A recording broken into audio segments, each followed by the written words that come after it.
নমস্কার বন্ধুরা, দেখুন আজ করেছি আমি বাটা মাছের ঝোল। আলু দিয়ে, বেগুন দিয়ে আর ডাঁটা দিয়ে করেছি। দেখুন জিরে আদা বাটা দিয়ে করেছি। আর করেছি এটা সোয়াবিনের তরকারি, একটু কষা কষা করেছি পেঁয়াজ রসুন দিয়ে।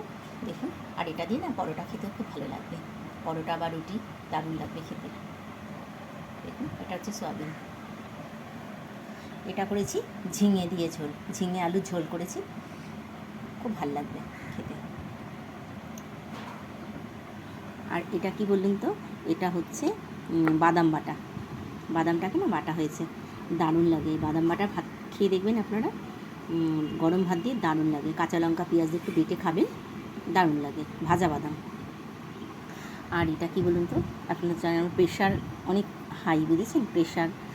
সেই জন্য না আমি একটুখানি সজনে পাতা, আমাদের বাড়িতে সজনে গাছ আছে, সজনে গাছ পাতা নাকি খাওয়া খুব ভালো, তাই আজকে একটু রসুন দিয়ে শুকনো লঙ্কা দিয়ে না ভেজে নিয়েছি।